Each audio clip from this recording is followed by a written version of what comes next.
Okay, everybody, go ahead and grab yourself a cup of coffee, a soda, a glass of wine, a bottle of beer, or a wine cooler like me. Sit back and listen to my story about how American Airlines stranded my son, my young teenage son. I call him young teenage son, 14 years old. He's probably not really young, but he's still young to me, and he had never flown before. So my father lives in Panama Beach, Florida. We live in California, and my dad wanted to go visit his family in St. Louis, Missouri, but he didn't really want to drive by himself because he is getting older. He doesn't feel like his driving, is the best. I don't really want to say that because then somebody will go ahead and tell on him and he'll lose his license or something.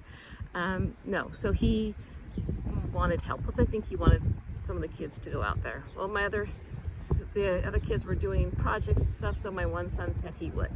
So since this is his first time flying, my dad went ahead and bought him a first class ticket, and we also got the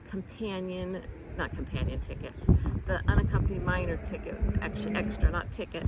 That's about $150 per ticket for him.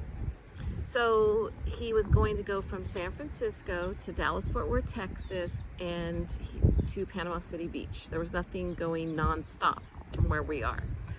So on that, I wanted to make sure that I gave him a long layover time. I wanted it to be at least 2 hours because I do know in Dallas-Fort Worth, Texas, that just sometimes they have weather patterns, just like Chicago, that goes through there. And they can have delays and cancellations, and if there was some type of delay going into there, I wanted to make sure that he had enough time to be able to get to his next flight. Going there was fine. The stewardess was really helpful for him when he had to get to his next gate. They offered to go with him. Everything was great. No delays. He got on his flight. He got situated where he needed to be to wait for the connection time. He got something to eat. Perfect, great. Grandpa picked him up at the airport. When he got there, spent 10 days with Grandpa, then he had to fly back. So to begin with, Grandpa just dropped him off at the airport without going in. Now, I have issues with Grandpa on that, and I have discussed that with Grandpa. Plus, Grandpa feels really bad after what happened. So must have been a weather pattern because he texted me and letting me know that his plane had been delayed. So I went on and looked at the weather, and I did see something leaving Dallas-Fort Worth, Texas, it looked like. And so I thought, it looked like it's out of that area. It shouldn't be an issue. Everything should be good to go. So then I went on the app of American Airlines, and then I also went on American Airlines website to see if there would be any update. They did say a delay, but they weren't showing how long of a delay. Like, they weren't showing the new time, which I'm used to because I did work as a travel agent for about 10 years, so I'm used to they would see new time, but nothing was there. They were still showing the old times, which was very frustrating because I'm just relying on this young man to give me an update on how long his delay is going to be. I tried calling American Airlines, but as usual, right now, I'm told that somebody will call me back in 4 hours. Well, let me tell you, I called at, I believe, 8 o'clock in the morning. They did not call me back until 4 p.m. at night, so it was much longer than 4 hours it ended up being. So I told him to make sure I'm calling him and getting updates from him, and I'm watching that layover time getting smaller and smaller, and I'm starting to panic. My husband's telling me, calm down, he has plenty of time. Meanwhile, I'm trying to call my dad, and my dad's like, he's got plenty of time. And I'm looking for other flights, and I don't see any other flights from American Airlines leaving out of Dallas-Fort Worth until the next day. And I'm thinking, okay, I do know that with this youth ticket that they're supposed to help him, but I'm just, as a mom, I'm concerned and worried, and I'm trying to find out what do we need to do with getting him a hotel room if we can't get him home tonight. And I'm panicking, and I'm just so mad at American Airlines because they didn't update us. Because if they had updated us, if I known that he would have had a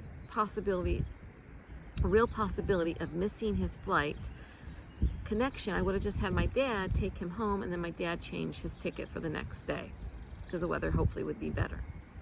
But I didn't know. So finally he tells me that they're going to board the plane. Okay. He still has enough time. He has like 40 minutes to get from one part to the other part. It had gone down to 40 minutes. But he still had enough time. Well, what does he tell me? He's on the plane, and they are just sitting on the tarmac, not going anywhere. I'm like, you've got to be kidding me. Can you get off the plane? No, Mom, I can't get off the plane. So while he's sitting on the tarmacs, I'm watching his time dwindle farther and farther. And I'm like, they've got to start, go sometime. Are they telling you how long it's going to be? She says she doesn't know how long it's going to be. It could be a long time. Don't know. It could be a long time. What? That's really great. And you won't let him off the plane? What's going on? This is a young man who's never flown before, who is starting to get a little worried. So finally, they go to take off. Now, he would have a very short window to make his flight based upon his takeoff. And I wouldn't be sure if they were going to let him on, because they usually close the gates 15, 20, or 30 minutes beforehand. But he did have a short window, and I was hoping that if he got over there, they would let him on, because he's a minor. Somebody would help him get over there. They would let him go on. Well, I don't know what happened from taking off to getting to Dallas-Fort Worth, Texas, but it ended up that he got 4 minutes after the flight was supposed to take off. So the flight was supposed to take off at 1:16, he got there at 1:20. But the strange thing, I'm looking at the app, and it's telling me that his flight from DFW from San Francisco had been delayed, and instead of taking off at 1:16, now they're taking off at 1:31. Well, that he got in at 1:20, got off the plane at 1:20, he would have enough time to get over to that thing. So I tell him, hurry, get over there, race over there, get there. I know that they're supposed to help you, but just get off the plane and race over there. So he races over there, and the plane had already taken off, which is so strange, because I went back on the app and it showed that they weren't taking off till 1:31, but they had already taken off. I asked him, because he goes, they're staying, Mom, at that gate. Plus, can I tell you, they changed the gate within that short period of time 4 times. The gate number changed. I had to keep texting him. The gate numbers changed. The gate numbers changed. The gate numbers changed. It was ridiculous. So he asked the young lady that was there. She goes, yes, the flight had taken off. You need to go over to this other terminal to talk to somebody about rebooking you.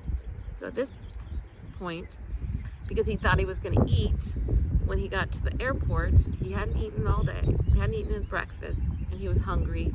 But when he got to the ticket counter where she said to go, there was like 3 dozen people. Well, first of all, I'm irritated, because why did somebody not step in at this point to help him? And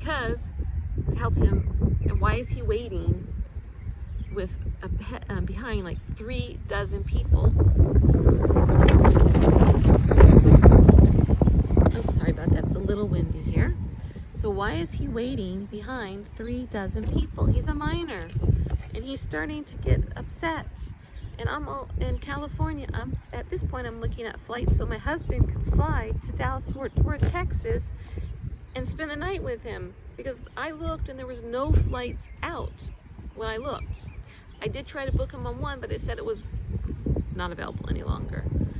So I told him, when you get to the ticket counter, give the phone to the person, ask them to talk to me. And I told him, stay on the line with you. So finally, after waiting an hour or so, he gets up to the front and he says, my mom would like to talk to you. I'm a minor. Can you please talk to my mom? And the guy said, no. I'm like, and at this point, he's starting to get hysterical. Mom, he won't talk to you. He said no.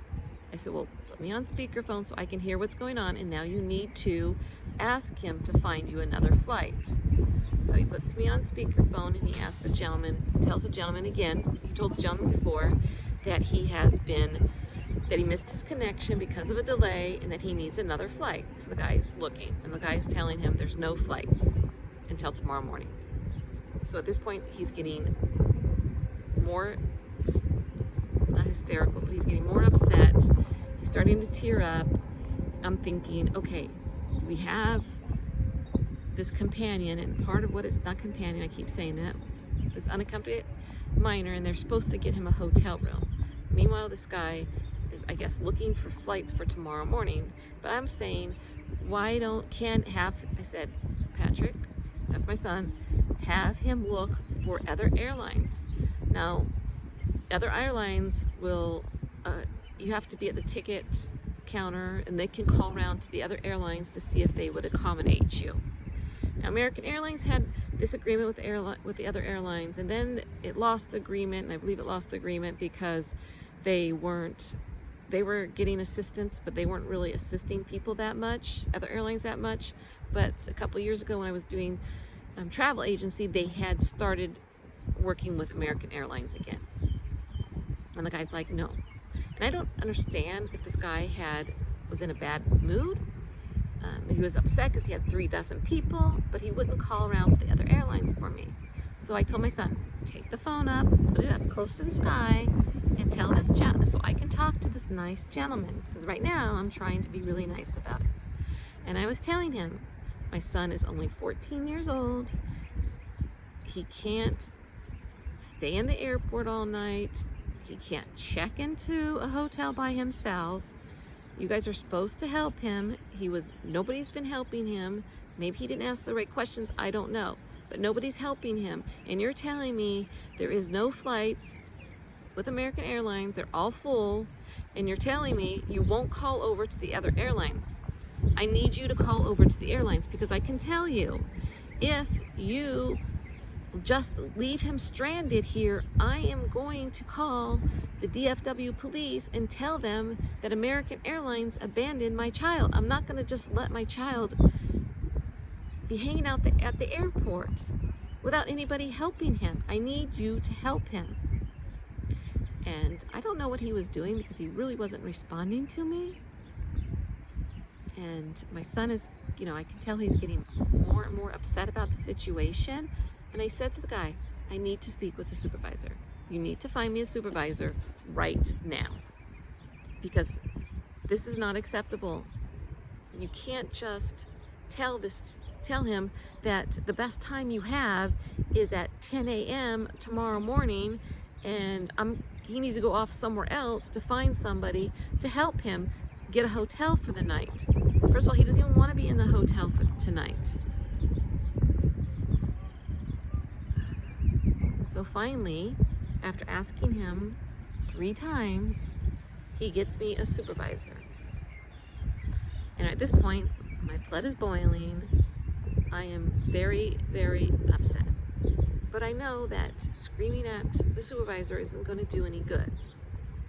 So I tell the supervisor, look, we got the unaccompanied adult child add-on.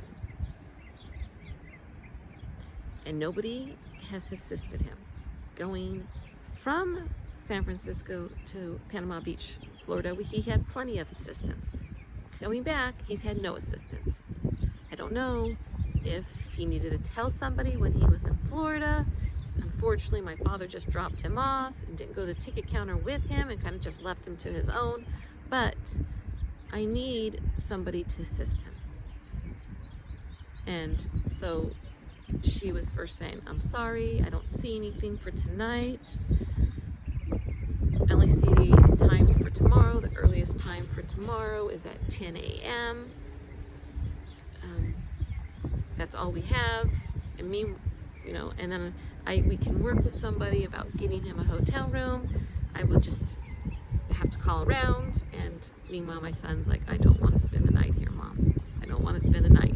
And he's starting to cry. I mean, he's not a crier, but at this point in time, I don't know if he was tired, he was hungry, whatever, but he started to cry.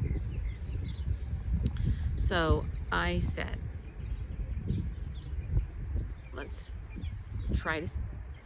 I'm gonna wait here. Try to find somebody for me. Okay? Meanwhile, I'm telling him, you need to go find something to eat. And he didn't want to leave where he was at, because he wanted to get this resolved. So finally, after waiting about an hour with a very distraught child, the girls tell him, I don't know, to be quite honest with you, I don't know what she did, because she came back and we were still at square one. So I'm like, I don't know if you need to give me the president of American Airlines number, who you need to give me the number of. I need my child home, okay? I'll buy another ticket. But at this point, I don't know if they were having a lot of stranded people because I couldn't find any tickets, and I do know that there's a window where you have to call around. So meanwhile, I am trying to get a hold of Alaska Airlines to find out if I can get him a flight. I don't care if it's going to cost me $1,500 at this point. I just need to get my son home. Finally, after another hour, the girl says, we have a standby flight this evening. I'm like, seriously? She goes, yes. I will have somebody go down there with him to the gate to make sure he gets on the plane. So at this point, it's all I could do. I'm like, let's just take it. And she goes, unfortunately, it's not going to be first class. It'll be just main cabin if he gets in. I'm like, I don't care. Just book it. Get me and get him over there. So I told him to calm down. And can you please get him something to eat too while you're there? So I told him to go ahead and go down there. And I think he had like a 30-minute wait. Grab something to eat, and then just kind of sit down, charge his phone a little bit, and then call me back. So he did. Got something, called me back, waiting for it. Well, thank gosh that they did have one seat available. I don't know if somebody didn't show up. I don't know if they overbooked. I don't know what happened, but they had one seat available. He had to sit in the middle. Wasn't too happy about that, but it was right in the front, so he didn't have anybody in front of him. And his last words to me before he got on the flight is, Mom, I'm never flying again. So we did finally, after many hours, we got him back home with us, and he got home. Well, I don't want to say the funny thing about it, the more stressful thing about it was that it was his sister's birthday was on the 12th, of Saturday the 12th. And we were, for our kids, we do a birthday dinner. They're gonna decide what they want to eat, and then we get them a cake, and we have a big celebration, just the immediate family. Well, it had to be delayed because he got in later than we anticipated. So meanwhile, his sister is she's young, so she's upset because her dinner is being delayed and it's her birthday.